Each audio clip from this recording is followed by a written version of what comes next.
오늘 말씀은 요한복음 2장 23절에서 25절입니다.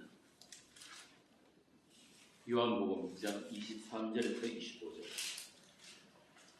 짧으니까 함께 읽겠습니다. 6월절에 예수께서 예루살렘에 계시니 많은 사람이 그의 행하시는 표적을 보고 그의 이름을 믿었으나 예수는 그의 몸을 그들에게 뜻하지 아니하시니 이는 친히 모든 사람을 아시니요 또 사람에 대하여 누구의 증언도 받으실 필요가 없었으니 이는 그가 친히 사람 속에 있는 것을 아셨습니다. 오늘 본문은 자기 땅에 오신 하나님, 그 하나님의 처신에 대해서 기록이 되어 있어요.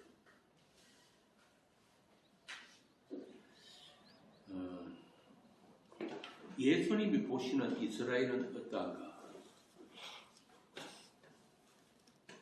예수님이 아시는 이스라엘은 누구인가? 예수님은 이 세상과 사람에 대해서 어떤 시각을 갖고 계신가? 그것을 이야기하려고 굳이 안 해도 좋을 말을 일부러 이 2장 말미에 붙여놓은 거예요.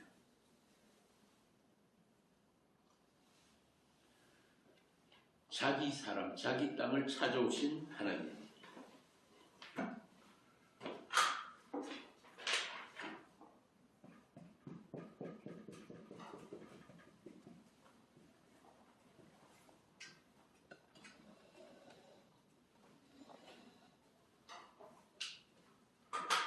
제가 일부 이렇게 접선으로 표시를 했는데요.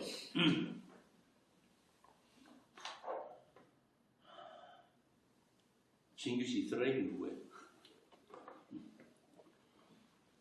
내가 하는 질문 항상 쉽게 생각하면 된다 그러죠.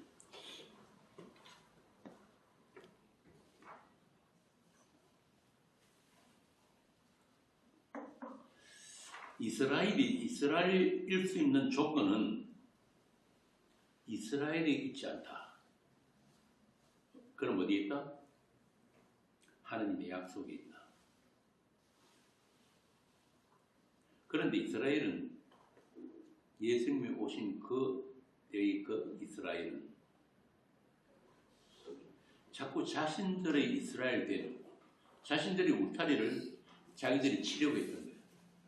그래서 제가 이렇게 전선으로 표시를 했어요.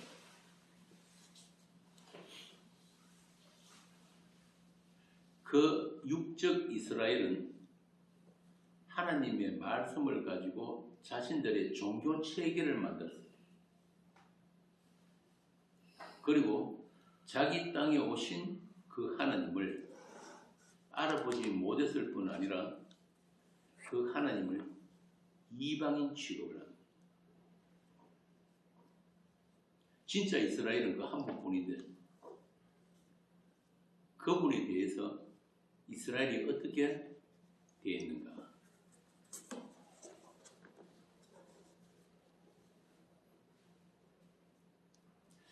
그래서 예수님이 세례 요한에게 세례를 받으신 것도 이스라엘에게 자신을 나타내기 위함이라고 했죠. 1장 31절.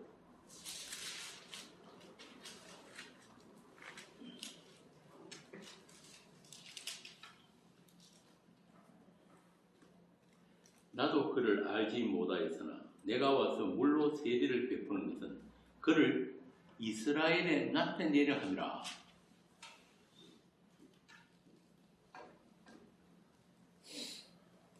그러니까 이스라엘에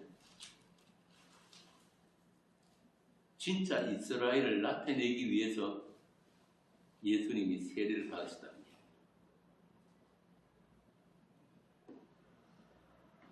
그러니까 이스라엘은 한마디로 예수님과 같은 사람만 이스라엘이다 이 말입니다. 그러니까 스스로 이스라엘을 하는 그 이스라엘을 전적으로 부정하기 위해서 오신 분이 이스라엘 예수님이에요. 이 말을 바꾸어 말하자면 하나님의 사람들, 하나님이 약속하신 이스라엘은 내가 새롭게 만들어낼 거야. 어떻게? 언약의 피로, 씨 씹는 죽음으로. 내가 그 일을 위해서 왔다, 이 말입니다.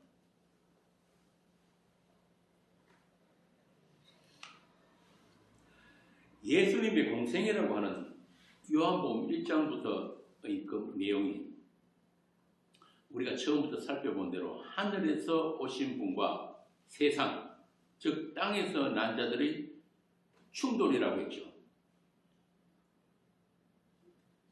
그리고 그 충돌 가운데서 분리가 이루어지는데 그 분리의 기준이 뭐냐면은 예수님, 이 세상에 오신 그 예수님에 의한 선택.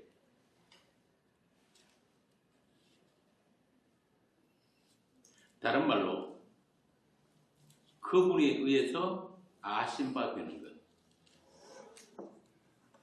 그 아심은 뭐냐면 창세 전부터의 아심입니다.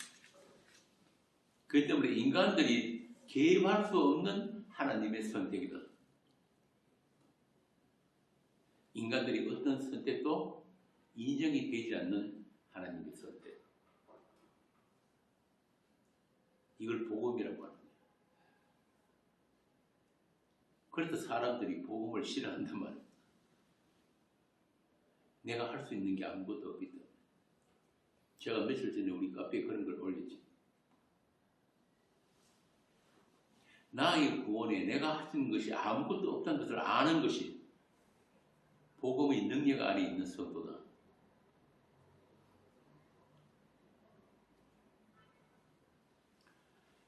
그것 외에 인간 편에서의 선택이나 열심, 헌신으로 주어지는 구원은 없다. 그래서 오늘 강론의 제목이 뭐예요? 사람 찾기. 사람 찾기. 사람이라고 다 사람 아니다 이 말입니다. 쉽게 말하면. 이스라엘 유대 땅에 와 오셨는데 이스라엘이라고 해서 다 이스라엘이 아니더라. 그래서 점선이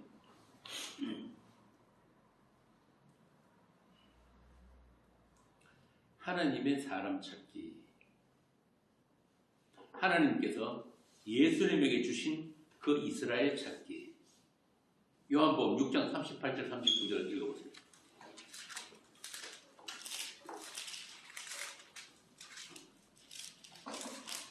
내가 하늘에서 내려온 것은 내 뜻을 행하려 함이 아니요 나를 보내신 이의 뜻을 행하려 함이니라. 나를 보내신 이의 뜻은 내게 주신 자 중에 내가 하나도 잃어버리지 아니하고 마지막 날에 다시 살리는 이것이니라. 하나님이 예수님에게 주신 자들이 따로 있다 이 말이거든요. 그 사람들만 살리는 거예요, 예수님이. 그래서 이 처음에 요한복음 시작할 때 제가 말씀드린 대로 이 요한복음은 다른 마태, 마가, 누가와 좀 구별된다 그랬죠. 그들을 분간복음이라고 그러고 요한복음을 따로 구별한 이유가 그 때문이거든요. 자, 그럼 그 하나님의 일, 예수님이 그 일을 하러 오셨는데 그럼 그 하나님의 일, 예수님 하신 일에 누가 함께 하시는가? 이것이 누가 함께? 성령. 예수님 하시는 일에 정인이에요. 좀 더 3장에 보면은 그 니고데모 사건이 나오는데 예수님이 갑자기 니고데모는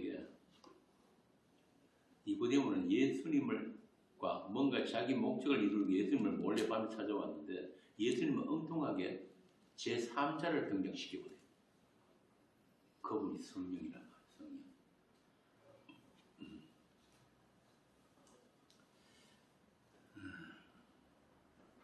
이렇게 예수님이 공생에 소위 말하는 사람들에게 대놓고 나타내신 그 공생에는 성령과 함께 시작이 되었다.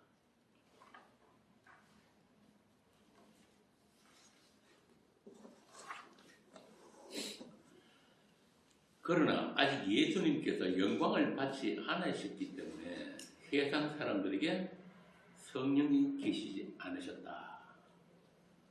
이게 7장 39절이에요. 누가 읽어보세요.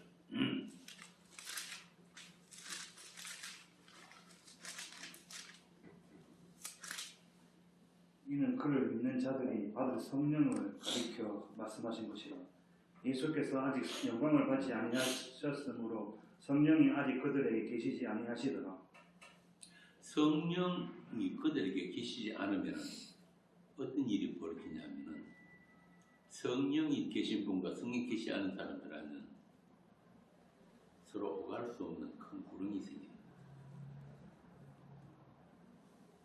서로 사맞지 않더라. 소통이 안 된단 말이에요. 청이 달라요. 그래서 예수님과 예수님이 하시는 일에 대해서 눈을 뜬 자가 아무도 없더라. 그들은 다 예수님의 기적, 예수님의 어떤 선지자로서의 능력에만 관심이 있더라. 이게 표적에 대한 오해거든요. 쉽게 말해서 영적인 감각이 있는 자가 없더라. 눈먼 자들이 세상이었다. 이걸 성경이 한자로 육이라고 합니다. 육. 그래서 공생의 시작부터 세상 사람들, 심지어는 예수님의 어머니 마리아까지도 사람들이 오해, 그리고 그 오해에 따른 충돌과 또 예수님의 설명이 계속 이어져 나오게 돼요. 그게 12장까지 그렇단 말이에요. 그래서 첫 기적, 첫 표적인 가나 혼인잔치의 포도주 사건에 앞서서 뭘 등장하느냐면은 유대인들이 반드시 해야 되는 그 정결 예식이 있습니다.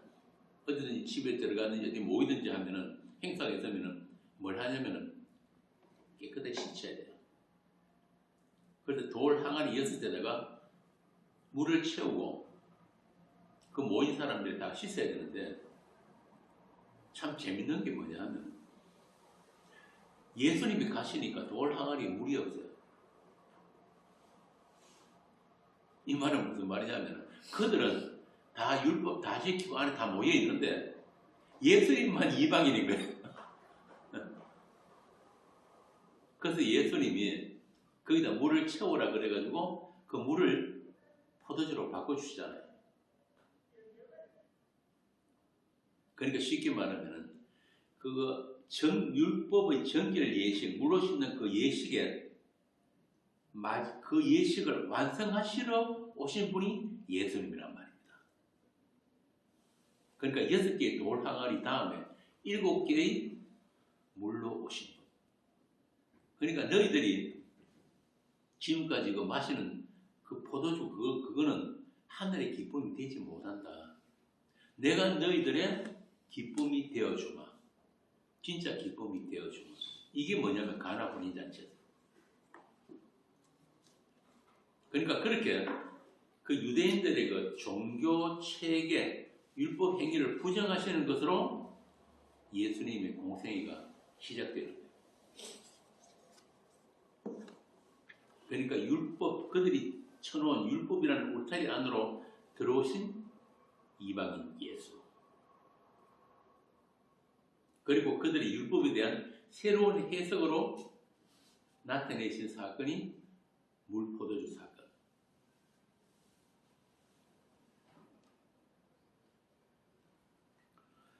이렇게 예수라는 포도주로 이 예수라는 포도주가 나누어져야만이 진짜 하늘의 잔치가 시작되는 것이다.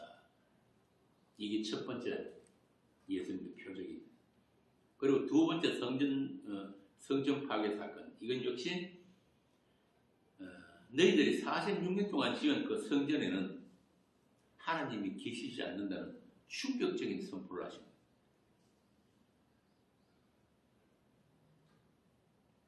다시 말하면 그 유대인들이 성전 안에 가두어버린 그 하나님이 성전 밖으로 걸어 나오신 이제 어느 누구도 그 하나님의 거룩 앞에서 그 하나님 앞에서 숨을 수 있는 자가 없다. 전에는 하나님 성전 안에 가두어놓고 밖에서는 지금 마음대로 살아면 됐는데 이제는 그 성전이 돌아다니는 성전이니까 뭐 생각나는 거 없어요? 저 사람 아담이 선악과 따먹고 난 뒤에 서늘한 저녁에 하나님이 찾아오시니까 어떻게 했어? 나무 뒤에 숨었죠. 자기의 공간을 따로 만들어 숨었는데 이제는 숨을 곳이 없어요. 성전 안에 가둬져 있는 하나님이 아니라 걸어다니는 성전.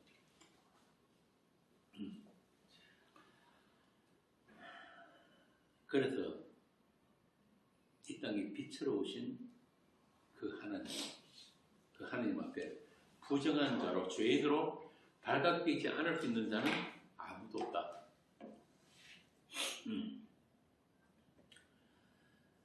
그래서 그 하나님께서 찾아오셔가지고 나무 뒤에 숨은 아담에게 뭘 하셨어요? 이제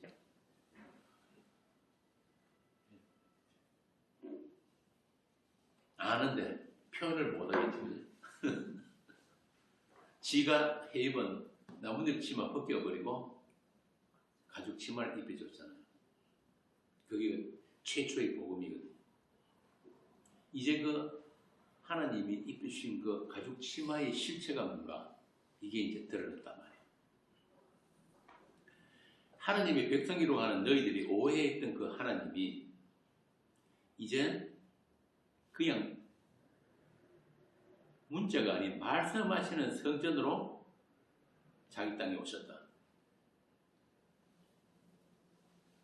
의문, 문자, 글이 아닌 말씀하시는 하나님으로 이 땅에 오셨다. 그래서 사도 바울이 의문, 율법은 죽이는 것이고 영은 살리는 것이다.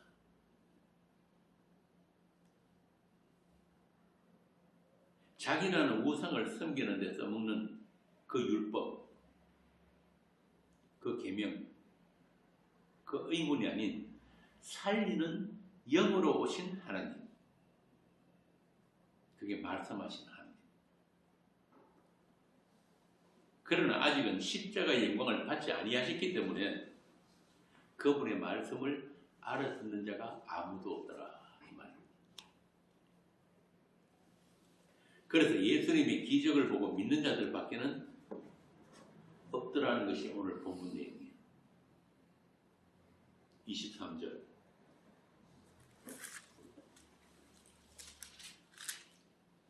유월절에 예수께서 예루살렘에 계시니 많은 사람이 그의 행하시는 표적을 보고 그의 이름을 믿었으나 여기서 믿었다는 말은 그의 행하시는 이적을 보고 예수님을 쫓아다녔다는 말이에요.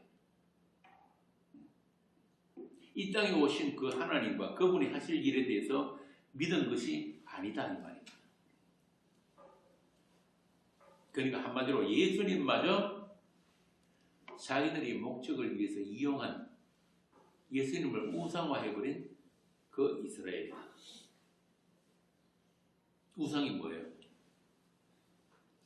나를 위해서 섬기는 모든 것이 우상이잖아요. 그러니까 예수도 우상이 되어버렸다. 내 필요에 의해서, 내 목적에 의해서. 그런 무지함과 소경됨, 그렇게 세상에 속한 자, 땅에서 난 자들의 대표로 불리 나온 자가 누구냐면 바로 뒤에 나오는 3장에 나오는 니고데모예요. 똑같은 말이 기록이 되어 있어요. 10절, 3장 10절. 예수께서 그에게 대답하여 이르시되 너는 이스라엘의 선생으로서 이러한 것들을 알지 못하냐? 내가 땅의 일을 말해도 너희가 믿지 않거든. 하물며 하늘의 일을 말하면 어떻게 믿겠느냐? 못 알아들어요, 정상이야.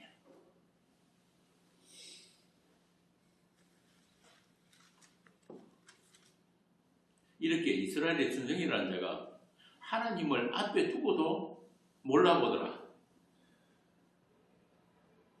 니고데모가 뭐라고 하는지 아세요? 우리가 당신은 하나님께로부터 오신 선생인 줄 아나이다. 하나님이 함께 하시지 아니하시면 당신이 행하시는 이 모든 이적을 아무도 행할 수 없습니다.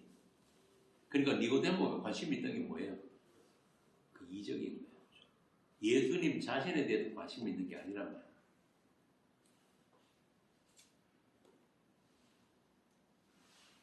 그리고 하나님이 함께 하시는 선생에게 한 수 배우겠다고 몰래 찾아온 거란 말이에요. 그것도 밤에. 다른 사람 눈을 의식해서. 그러니까 이분이 네가 그렇게 잘 안다는 그 하나님의 율법, 하나님의 말씀이 가리키는 그 메시아라는 데에서는 니고데모도 몰랐던 거예요.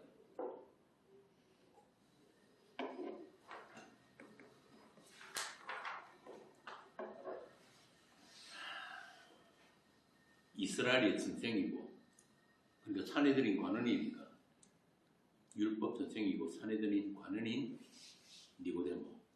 율법을 알고 가르친 자는 영적 수준이 이 정도니까 하나님의 선민이라고 하는 이스라엘, 그리고 모든 세상 인간들에게 예수님은 도저히 이해가 되지 않는, 소통이 되지 않는 외계인이다. 외계인 맞잖아요. 다른 세계에서 왔잖아요.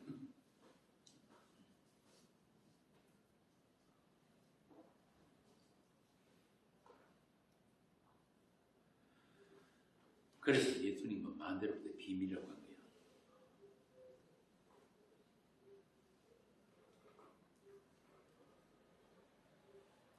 유월절에 예수께서 예루살렘에 계시니, 6월절에 예루살렘에 계시다는 말은 6월절이 한 일주일 계속 되거든요. 그러니까 일주일 내내 예루살렘에 계시면서 그분이 행하시는 표적과 이적들이 있었다 이 말입니다. 한 가지만 있는 게 아니고. 그리고 그것을 본 사람들이 예수님을 쫓은 거예요. 왕상을. 그런데 예수님은 그들에게 쏟지 않으셨다. 그들의 노림수를 아시고 자신을 그들에게 의탁하지 않으셨다.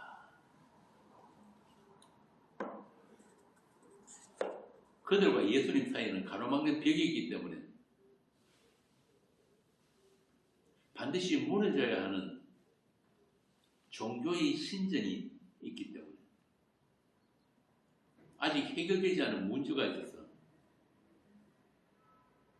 달리 말하면 아버지와의 창세전의 그 약속이 이루어지지 않았기 때문에 그걸 영광을 받지 못했다고 이야기합니다. 그래서 아직까지는 세상 사람들과 예수님과의 교통, 소통, 교제, 사귐, 만남이 이루어지지 못했다. 앞에 계신데도 그분과의 만남이 아닌 거예요, 아직은. 그럼 예수님이 이루셔야 하는 아버지의 약속, 그 창세절의 약속이 뭐예요? 이제시 약속이 뭐예요? 십자가 죽으심. 그렇지. 하나님의 사람들의 죄를 없이 하는, 그 3장 16절을 보면 여러분 잘 배운 거 있죠. 하나님이 세상을 이처럼 사랑하사 독생자를 주셨으니 이는 그를 믿는 자마다 멸망하지 않고 영생을 얻게 하려 하심이라. 바로 이거예요. 하나님이 자기 사람 사랑하심, 이스라엘의 죄를 없이 하는 거예요. 예수님이 자기 피로 거룩하고 흠이 없는 아들들을 출생시키는 그 일을 하러 오셨기 때문에 그 하늘의 일에는 세상의 인간 그 누구도 개입할 수가 없기 때문에 예수님은 자기를 따르는 자들과 소통할 수가 없더라. 그 말입니다. 성령이 오시기 전에. 그래서 우리가 지난 시간에 말씀드린 대로 예수님은 세상 인간들의 현실과 다른 현실을 살고 계신 거예요. 같은 공간, 같은 시간 속에서도 청이 다른 현실을 살고 있기 때문에 어떤 소통도 어떤 교제나 교감도 불가능하다. 쉽게 말하면 예수님이 보시는 세상은 가두어진 세상이다. 죄 아래 가두어져 있고 또 인간들 스스로 자신을 가두어버린 세상이다.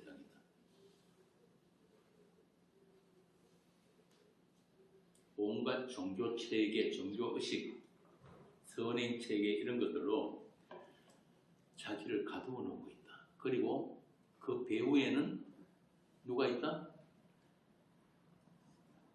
세상 신이라고 하는 사단이 있단 말이야. 그런데 그 모든 것들은 저절로 생긴 게 아니고 어떻게 벌어진 일이다? 여기 이게 잘못 오해해버리면 죄하다 끝나는 거예요. 이 모든 일들은 다 하나님의 약속을 이루기 위한 장치들이란 말이에요. 배경이고. 갈라디아서 3장 22절.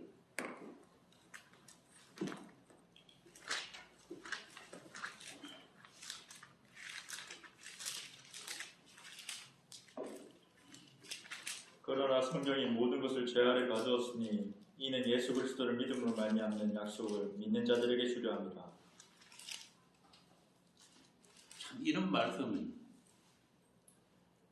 진짜 오늘날 이 교회 다니는 교회 사람들에게는 굉장히 이게 이질적이고 낯선 말씀이에요. 모든 인간을, 모든 세상을 죄 아래 가둔 게 뭐라고 그럽니까? 네? 성경 말씀이 가두어 버렸다는 거예요. 사람들은 보통 성경 말씀을 통해서 잘 깨달으면, 요즘 깨닫는 게 유행인데 잘 깨달으면 내가 구원도 받고 천당 가는 줄 알잖아요. 그런데 성경 말씀이 세상을 죄 아래 가두어 버렸다니까요. 로마서 11장에 가면 심지어는 하나님이 모든 사람들을 불순종 아래 가두어 버렸다. 왜? 긍휼을 베풀시라. 오직 하나님의 불쌍히 여김으로만 구원하시려고. 오늘 갈라디아서 3장 22절 아까 그 말씀 같은 말씀이라. 약속을 믿는 자들에게 주기 위해서. 그거 믿으면 되겠네요. 이제시 율법 잘 지키는 거 그게 쉽겠어요? 예수 믿는 게 쉽겠어요? 둘 다 안 돼요, 우리는. 그러니까 그게 안 되니까 세상 이 종교 기술자들이 눈에 보이는 거다 가능한 것들로 전부 다 바꿔버린 거란 말이에요. 이게 뭡니까? 종교잖아요. 주일 지키기, 헌금하기, 기도하기, 성경 공부하기, 전도하기 전부 다 인간들이 할 수 있겠다 싶은 것들을 바꿔놓았다.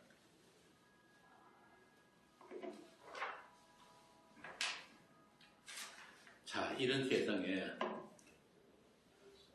아무리 예수님이 직접 오셔가지고 말씀하시고 많은 표적을 보여주셔도 그들 스스로 가두어진 그 세계에서 스스로 손발에 다 묶인 그 상태에서 빠져나올 수 있는 인간은 아무도 없다. 그 말입니다. 한마디로 그 이스라엘은 빛이 비추기 위한 어둠으로 있더라. 창세기를 이야기하면 혼돈과 공허예요. 예수님의 새 창조를 위해 있어야 하는 세상이더라. 그럼 여기서 한 가지 또 의문이 생기죠. 그럼 왜 하나님은 그 이스라엘에게 율법을 주셨는가? 왜 성전 제사를 드리라고 했는가? 지난 시간에 말씀드렸죠. 다 잊어보세요. 성전은 하나님께서 이스라엘을 만나주시는 유일한 자리입니다. 그런데 조건이 있죠. 어떤 조건이? 피를 오케이. 피 없이는 죄사함이 없기 때문에 반드시 그 성전에서 희생 제사가 드려질 때만 하나님이 이스라엘을 만나주시는 흠없는 희생 제물의 피. 좀 어렵게 이야기하자면 6월절 어린 양의 죽음이 반복되어야 한다. 그래서 이스라엘이 되는 조건은 이 6월절 어린 양의 죽음이 있단 말이에요. 피 없이는 하나님은 이스라엘을 만나주지 않는다. 그래서 그걸 언약의 피라고 하고 그 이스라엘을 약속이 있는 이스라엘이라고 하는 겁니다. 예수님도 그러셨잖아요. 사도계인들한테 부활이 없다는 사도계인들에게 아브라함의 하나님, 이삭의 하나님, 야곱의 하나님 그들과 언약하신 하나님이 누구신가를 아는 자들만 이스라엘이다. 그리고 그들은 다 하나님이 유발하신 그 언약의 죽음, 어린 양의 죽음에 합류되어서 살아난 자들이다. 이게 부활이에요. 그래서 하나님은 죽은 자의 하나님이 아니고 산 자의 하나님입니다.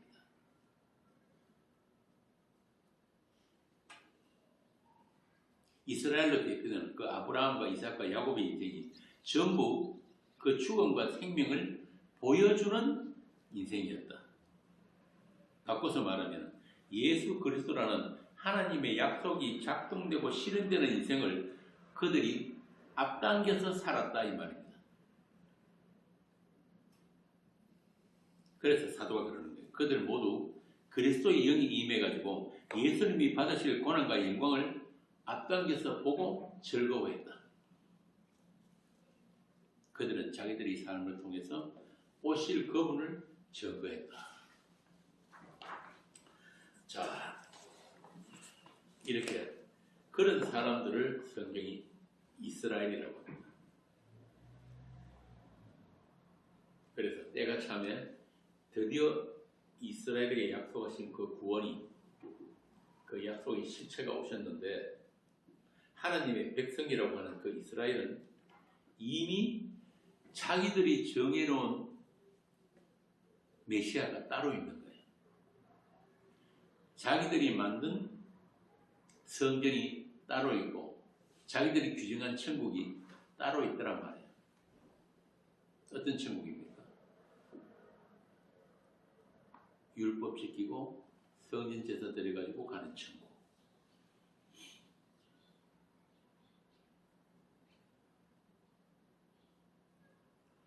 그래서 예수님 앞에 앞서 보내진 마지막 선지자 세례 요한이 뭐라고 했었는가 하면은 그 이스라엘을 보고 그렇게 율법도 알고 제사도 지내고 착하게 살고 11조하는 그들을 보고 회개하라 천국이 가까웠다. 이 말은 바꿔서 말하자면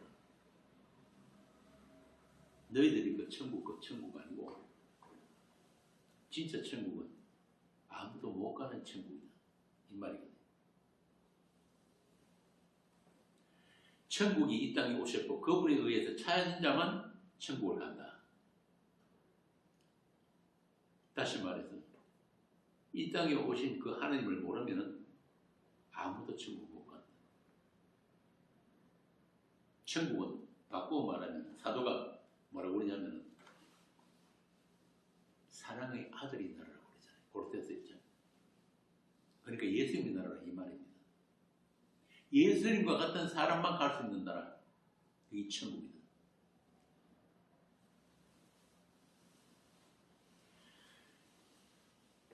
그래서 당시에 많은 바리새들, 사두개인들이 소문을 듣고 오는 것을 보면서 이 세례 요한이 뭐라고 했냐면 이 독사의 자식들아. 이 당시에 최고의 욕이에요. 요즘 우리 사회에서 하는 이 개새끼들아 하는 욕보다 더한 욕이에요. 누가 너희를 가르쳐 임박한 진노를 피하라느냐. 회개에 합당한 열매를 맺어야지. 너희들이 가지고 있는 그 종교체계, 그 우상성을 그대로 가지고 구원받겠다고 찾아나온 거냐. 이 독사의 새끼들아. 이미 도끼가 나무 뿌리에 놓였으니 좋은 열매를 맺지 않은 나무마다 지켜서 불에 던져지라. 그럼 어떻게 하면 돼? 회개하고 좋은 열매 맺으면 되는 거예요? 좋은 열매가 뭐예요? 김경순 교수님. 뭐가 좋은 열매예요?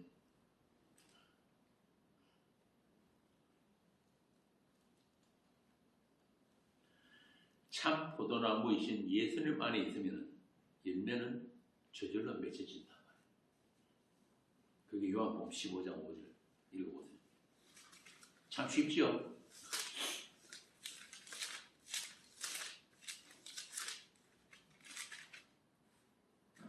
나는 포도나무요 너희는 가지라. 그가 내 안에 내가 그 안에 거하면 사람이 열매를 많이 맺나니 나를 떠나서는 너희가 아무것도 할 수 없습니다. 그러니까 열매는 누가 맺는 거예요? 예수님이 맺는 열매예요. 우리는 그 열매 못 맺는단 말이에요.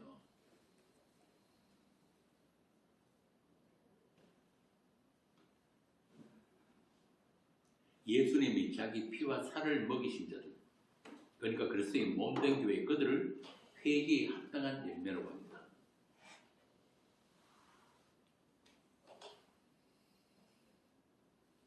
회개라고 그러니까 맨날 입만 열면은 뭐 우리가 쓰레기다 똥덩어리다 하는 사람들, 특히 저 성당 가면 그러잖아요. 자기 가슴 칩니다. 내 탓이요 내 탓이요. 그럴 회개 아니란 말이에요. 자기 사람들을 찾아러 오신 예수님에 의해서 찾아진 상태가 회개인 거예요. 우리는 회개가 뭔지도 모르고 무엇을 돌이켜야 할 줄도 모르는 거예요. 그래서 우리를 길 잃은 양이라고 합니다. 양은 길을 한번 잃어버리면은 그 길을 계속 갈 줄만 알지 돌아설 줄을 몰라요. 그 누가복음 보면은 예수님이 회개에 대해서 설명을 하시잖아요. 회개가 뭐라 그럽니까? 잃어버린 양이라고. 목자에게 찾아지기 전까지는 양은 목자 못 찾아가요. 드라크마 동전을 잃어버렸는데 그 동전이 지 스스로 발달리가 주인 찾아가는 거 없단 말입니다. 그렇잖아요. 탕자기도 마찬가지고. 자, 이렇게 예수님에 의해서 찾은 상태가 회개다. 그리고 그 찾은 자들을 어떻게 한다? 예수님의 자기 죽음에 합류시키는 거예요.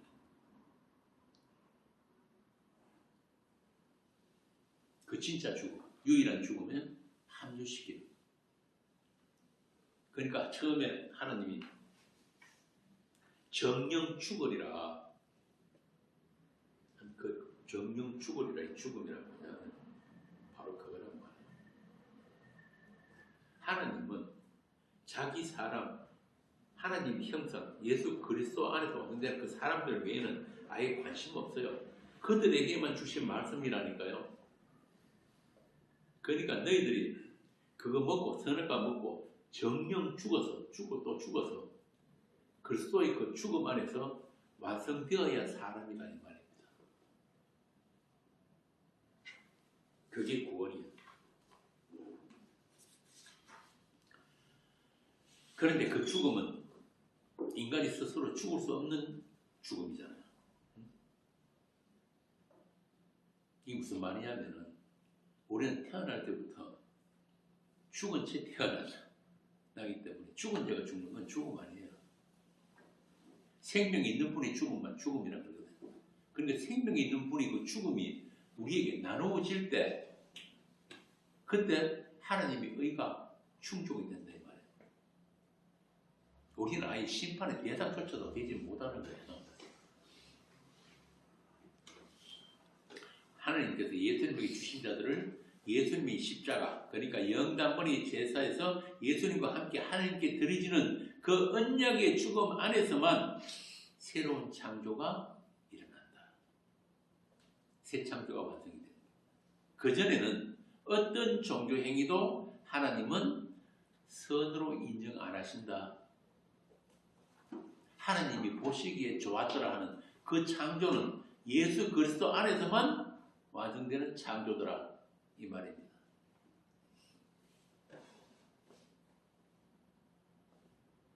고린도전서에 나오는 있죠. 사랑장애로 하는 13장입니다. 온몸을 사랑이 없으면 아무것도 아니다. 니들이 하는 그거는 어떤 종교행위, 지 몸을 불살하는 그런 까지도 전부 다 어디서 나온 거다? 자기 사랑에서 나온 거기 때문에 하나님을 사랑하는 게 아니란 말이죠. 예수님 그러시잖아요. 이 뒤에 5장에 보면 다만 너희 속에 하나님을 사랑하는 것이 없는 줄을 내가 알았다. 그래서 너희들이 그런 탐심, 그런 외식에 나는 쏟지 않는다. 그게 오늘 본문 말씀이에요. 이는 친히 모든 사람을 아심이요. 그런데도 인간들은 어떻게 하면 하나님을 속일 수 있을까? 어떻게 하면 하나님을 감동시켜서 내가 원하는 것을 얻어낼 수 있을까? 이런 사람들이 뭘 보셔야 됩니까? 세상 교회에서는.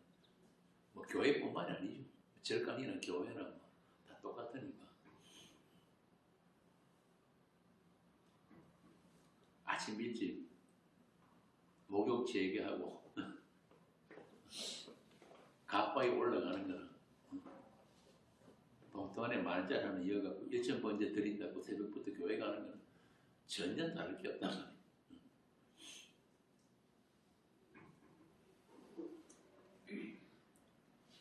그래서 종교기술자들이 만들어낸 게 아까 말씀드린 거죠.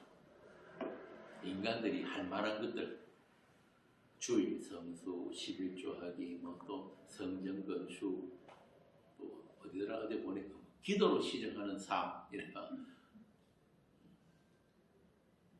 하나님이 기뻐하시는 헌신, 성교 옛날에 여러분들 다 해보셨잖아요. 청년들 뭐 특히 집회 이런 데 가면 서원도 많이 하고 소리 지르면서 그러지. 이 한 목숨 주를 위해서 바치겠습니다. 할렐루야. 아골골짝 빈들에도 복음 들고 가겠습니다. 그래서 누가 그랬다 갑니다. 얘들아 죽으려면 조용히 죽으라.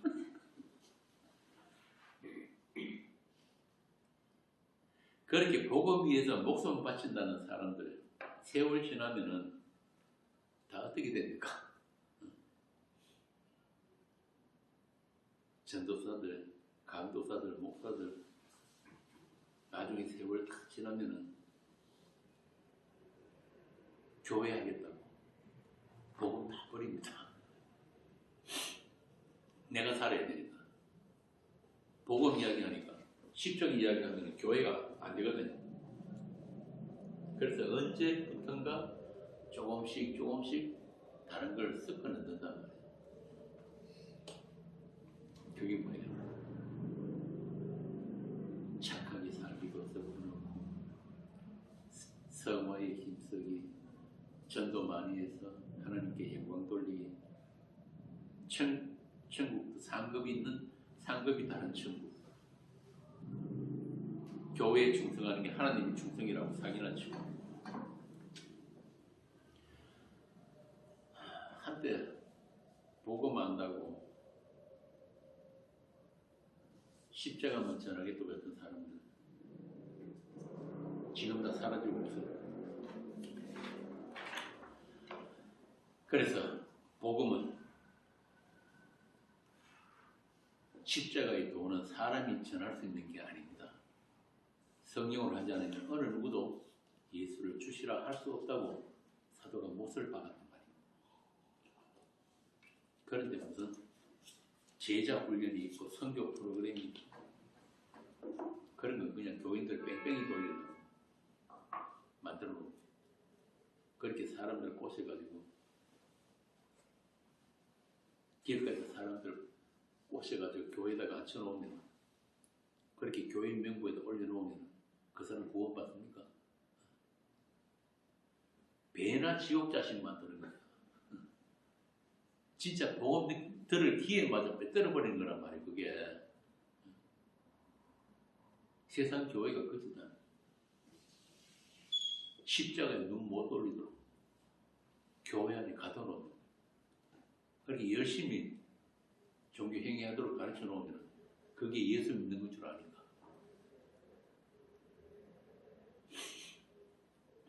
그런데도 오늘날 이 신학이라는 게 뭐냐면 인간의 도움 없이 다시 말하면 교회 없이는 하나님은 아무것도 못한다. 이게 오늘날 개입주의입니다. 철저히 인본화 되어버려요.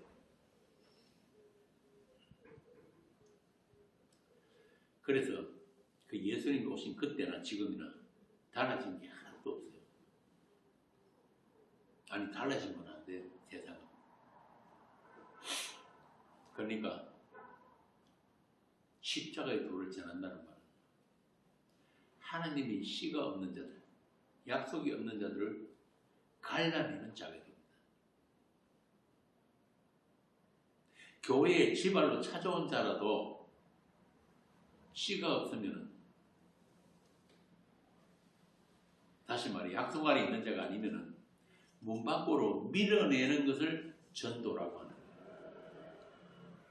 뭐 일부러 쫓아내라는 말이 아니라 복음만 제대로 전하면 딴 거 섞지 말고 순수한 복음만 전하면 성령이 없는 자는 반드시 교회 문을 박차고 나가게 되어 있다. 여러분이 그동안 보셨잖아요. 그래서 복음 전하는 설교자는 절대 사람을 믿으면 안 되는 거예요. 사람을 의탁하면 안 된단 말이에요. 사람이 눈치를 보면 안 돼요. 설교자 자신부터 하나님 앞에서 설교해야 되는 거예요.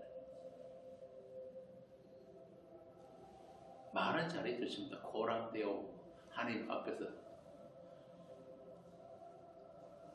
왜 목사들이 복음을 못 전합니까?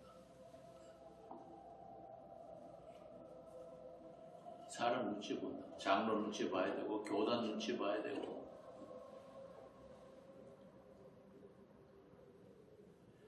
그래서 하나님 앞에서 증언하는 자가 올바른 설교자다. 모든 사람들을 말씀으로 섬기되 모든 사람을 의탁하지 말라. 그래서 성도는 예수님이 이 땅에서 사람들로부터 미움을 당하고 배척을 당하신 것처럼 세상 종교인들에게 똑같이 미움당하고 이단 소리를 들어야 그게 정상인 것입니다.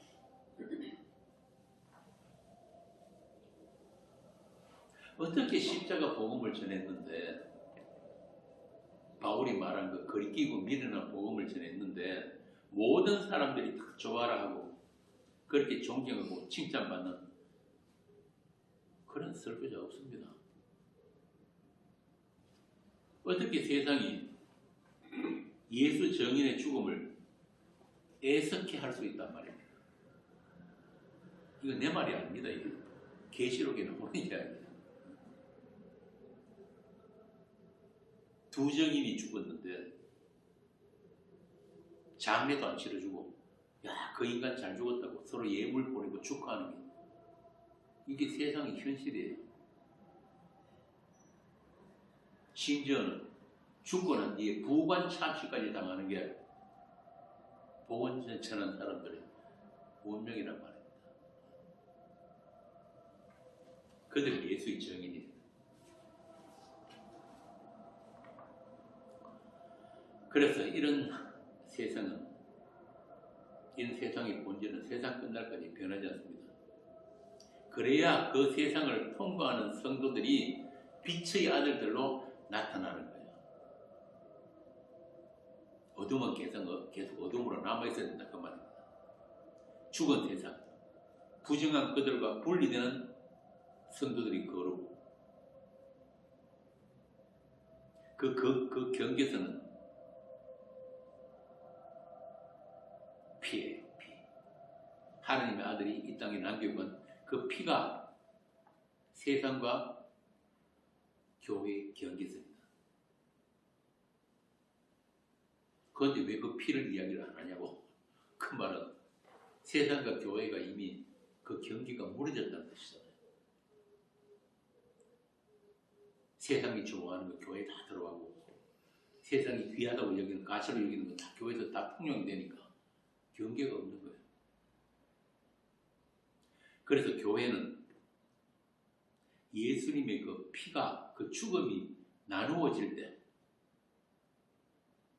그때만 하나님이 찾아내신 이스라엘이 누구인지가 드러나게 되는 거예요. 여기 오늘 점선으로 표시한 그 이스라엘.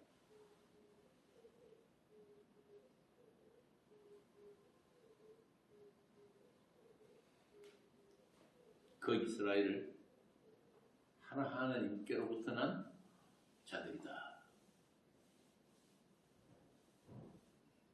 그래서 이 이스라엘 교회는 우리 인간들이 정할 수 없는 거예요. 울타리 칠 수 없단 말이에요.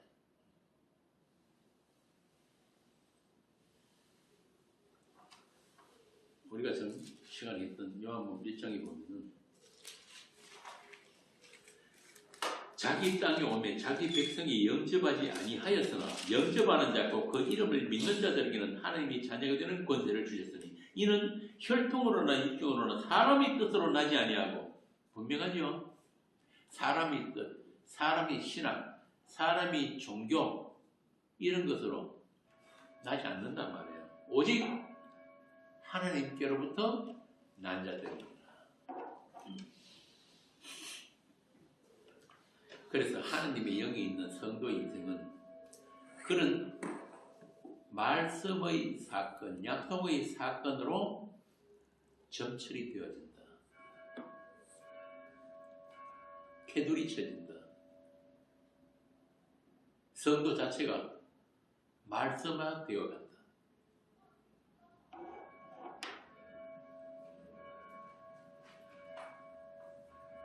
복음을 살아내는 성도의 인생이다.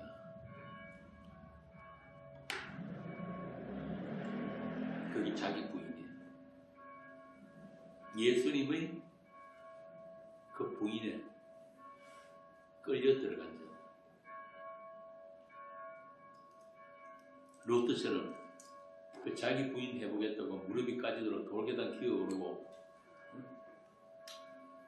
중세 수성들처럼 머리 깎고 산에 들어가는 그런 게 아니라 본의 아니게 예수님의 자기 부인에 합류되는 것. 그분의 동행으로 말미암아 내 목숨이 지금 이 목숨이 생명이 아니라는 것을 차츰 알아가는 것. 그리고 그 목숨을 미워하게 된 그것. 자기 사랑만 나오고 주를 사랑할 수 없는 이 죄의 몸, 이 몸을 어서 벗고 하늘의 형상으로 입고 싶은 그 소망. 그래서 우리 기도는 그거예요. 어서 빨리 이 몸 벗고 새 몸으로 좀 바꿔주세요. 저는 이 몸을 제가 어떻게 할 수가 없네요. 그 기도가 제대로 터져나온단 말이에요.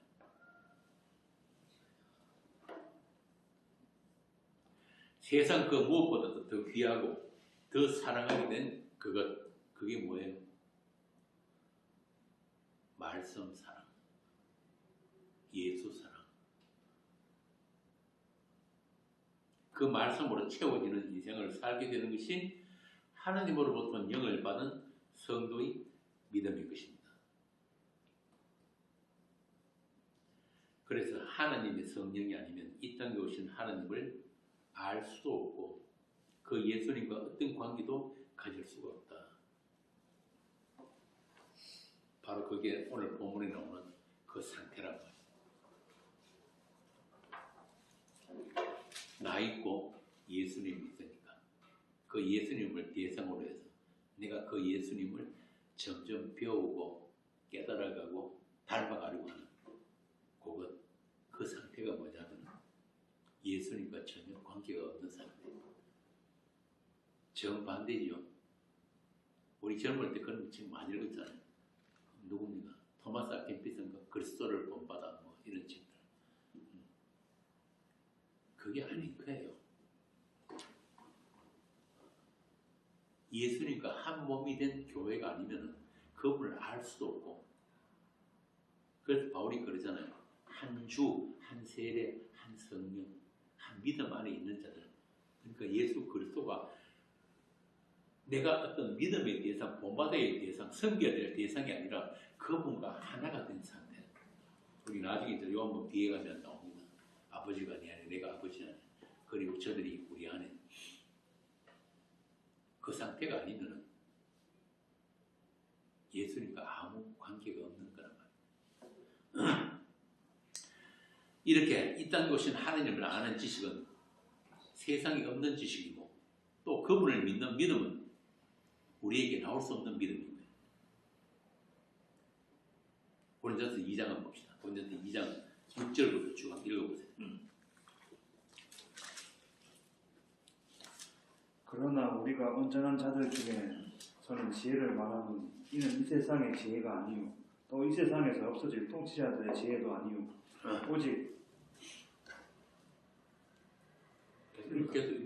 오직 은밀한 가운데 있는 하나님의 지혜를 말하는 것으로서 곧 감추어졌던 것인데 하나님이 우리의 영광을 위하여 만세 전에 미리 정하신 것이라.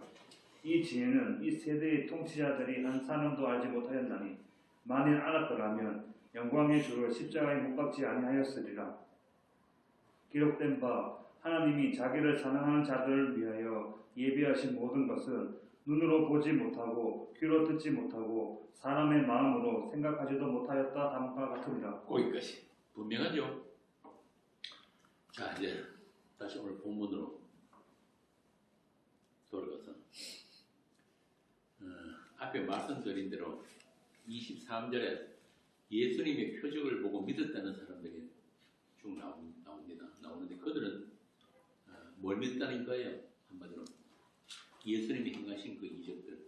그러니까 6월절 기간 동안 예루살렘에 계시면서 행하신 그 모든 이적들을 보고 예수님과 저 사람과 관계를 가지면 내게 필요한 것들을 얻을 수 있겠다고 생각한 사람들이 그를 쫓았단 말이에요. 이게 우리 믿음의 한계예요. 쉽게 말하면 믿음 아니다 이 말이에요. 저 예수와 가까이 하면은 내게 유익한 일이 많겠다.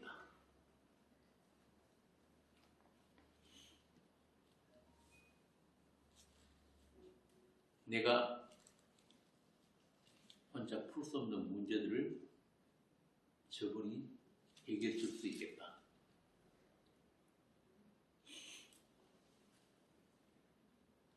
기도하는 목적이 전부 다 그런 거 아닙니까? 그런데 예수님은 그들과 관계를 가지지 않으시는데 그 이유가 24절에 보면은 친히 모든 사람을 아시며, 그러니까 우리 속에 있는 것들을 다 아신단 말이에요. 너희들이 나를 쫓는 것은, 나와 가까이 하고 싶어 하는 것은 너희들이 나를 내가 누군지 알아서가 아니라 또 나를 믿어서가 아니라는 말이에요. 그러니까 정상적인 관계가 아니다. 그래서 사람이 누구의 정언도 받을 필요가 없다. 너희들이 나를 메시아로 하나님으로 인정해줘서 내가 메시아가 되고 하나님이 되는 게 아니다. 한마디로 지금은 너희들을 상대하지 않겠다. 너희들과 어떤 관계도 가지지 않겠다. 왜? 처음에 제가 말씀드렸죠. 왜 그렇다고? 아직 내가 영광을 받지 못했기 때문에. 아직 너희들에게 성령이 임하지 않았기 때문에. 성령은 언제 온다고요? 예수님이 약속대로 십자가에 죽으시고 사흘 만에 부활하셔서 아버지께로 가셔야지 약속하신 성령이 우리 교회에 오시니까. 그 성령이 오시기 전에는 인간들이 아는 예수, 인간들이 쫓은 예수는 뭐다? 다 가짜다 그 말이에요.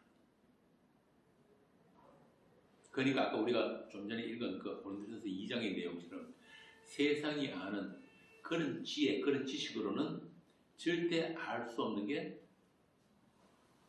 예수 그리스도, 이 땅을 자녀가신 그 하나님이다. 하나님이 자기를 사랑하는 자들을 위하여 예비하신 모든 것은 눈으로 보지 못하고 귀로 듣지 못하고 사람이 마음으로 생각하지도 못하였다. 그런데 인간들도 만만찮죠. 오르고 또 오르면 못 오를 리 없구먼. 오르지도 않으면서 매만 높다 하더라. 내 사진에 불가능한 일은 없다.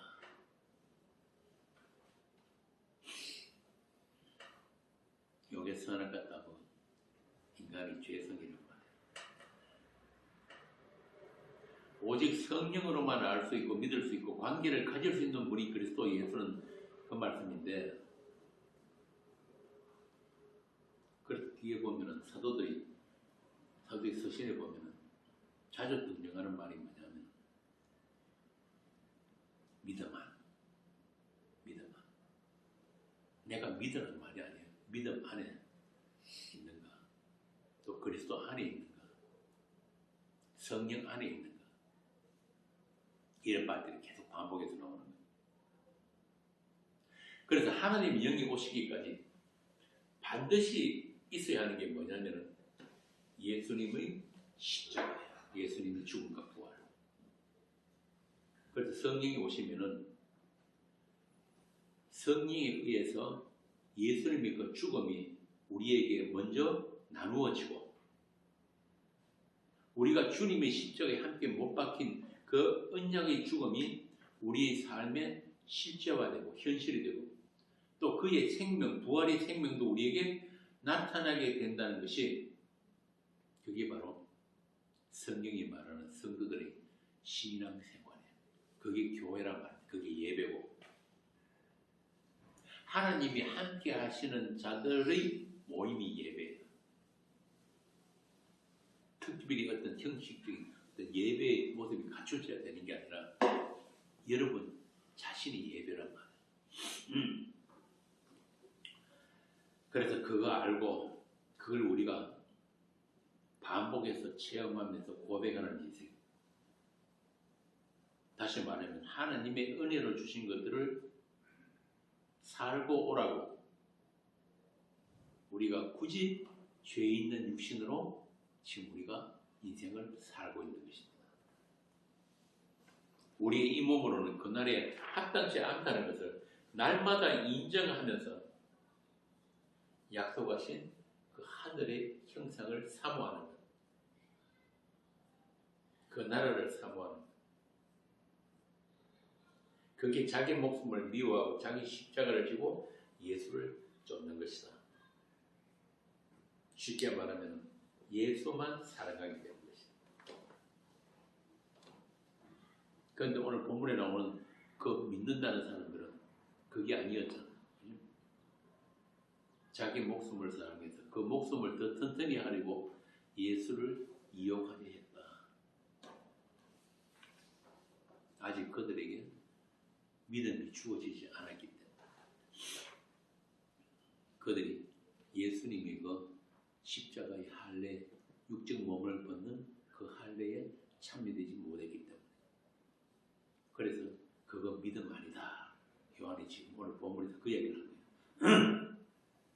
오늘날 교회가 낸 교회 사람들처럼 육에서 나온 것으로 생명나무에 손을 뻗치는 그 탐심에 대해서 지적을 하고 있는 것입니다.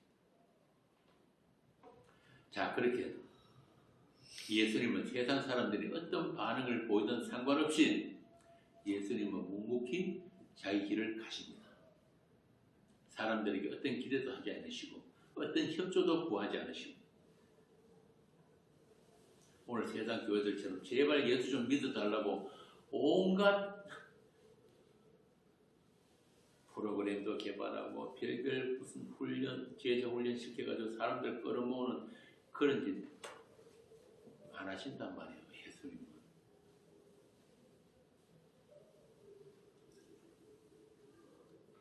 하나님이 무슨 거짓입니까? 사람들이 도와주지 않으면 아무것도 못하는 그런 하나님이 오늘날 교회라는 사람들이 그렇게 하나님이 하신 일을 그 하나님을 모욕하고 있는 거예요. 어떤 관심은 어디 있습니까? 교회밖에 몰라요. 그 교회가 나니까. 그래서 교회가 하나님의 원수가 되어버린다. 그때나 지금이나 예수는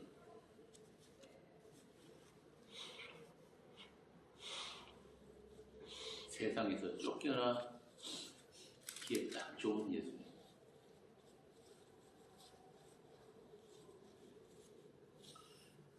그래서 그 예수는 비밀입니다. 그 무엇으로도 접근이 불가능한 비밀. 이사야가 그랬잖아요. 구원자 이스라엘의 하나님은 진실로 숨어 계시는 하나님이다. 그런데도 그때나 지금이나 세상 인간들은 예수님을 1대1로 관계를 가질 수 있는 상대로 여기는 거예요. 내가 있으니까. 나 있음으로부터 대상이 된 예수. 그래서 그 예수님이란 존재에 접근할 방법만 알면 얼마든지 상대할 수 있는 그런 존재로 예수를 섬기는 거예요. 거기서 나온 게 신학이고 각종 종교 행위입니다. 어떻게 하면은 그 하나님을 더 쉽게 알 수 있고 더 쉽게 믿을 수 있는 지름길이 없을까?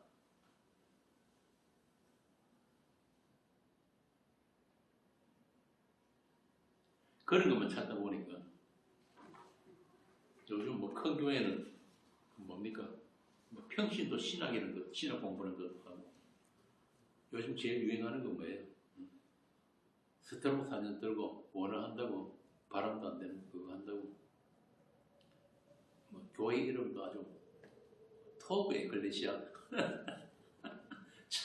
아니 무슨 놈의 교회가 좋은 교회 나쁜 교회가 어딨습니까?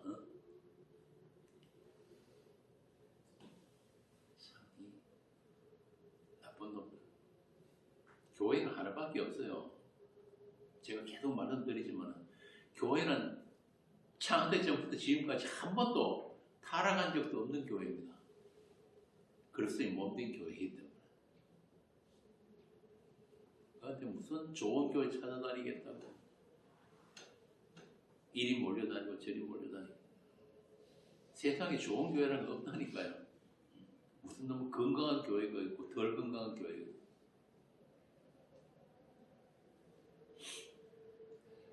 토브 에클레시아는 그럼 로토브 에클레시아도 있나? 이런 참 종교 사회분들이 이제 그런 걸 갖고 사기를 치는 거예요. 본래 사기란 게 뭐냐면요. 인간들이 욕심이 없으면 사기를 칠 수가 없어요. 사람들이 어떻게 하면 좀 위에서 좀 더 잘 믿어볼까 싶어 그렇게 설치니까 사기를 치는 거란 말이에요. 그런 거 이용해요.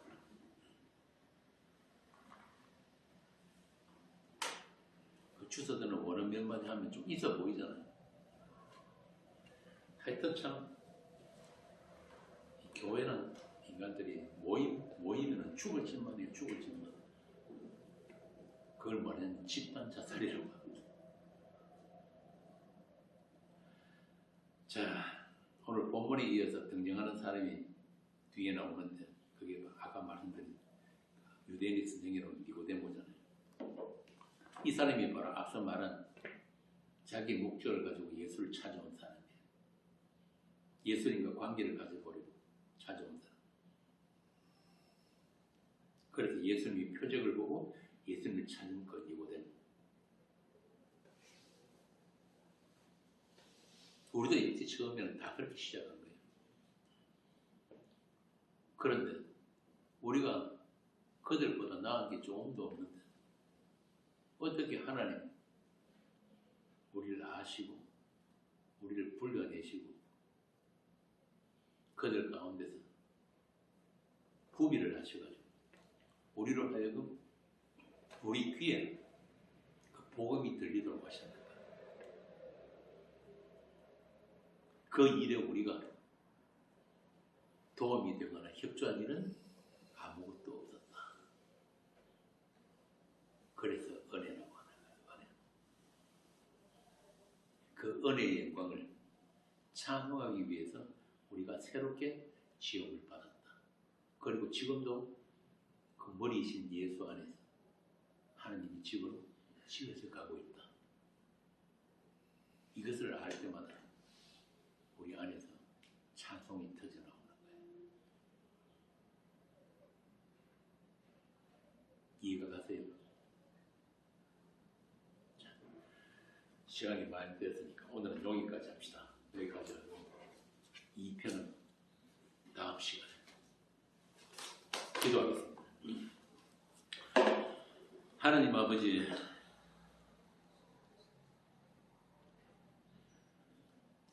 우리는 어떻게 하든지 예수는 하나님을 이용해서 우리가 원하는 것들을 얻어버리고 있는데 그런 우리의 패역함에도 불구하고 오직 주님의 약속대로 주님의 은혜로 저희들을 주님을 아는 자들로 불러내심을 감사합니다. 지금까지 살아온 모든 것들이 그 하나님의 희생과 그 하나님의 섬기심이었던 것을 이제 우리가 알아서 이제 남은 날들도 그 주님의 사랑으로 채우시고 그 소망으로 살아갈 수 있는 우리 교회가 되게 하여 주옵소서. 우리 주 예수님 이름으로 기도합니다. 아멘.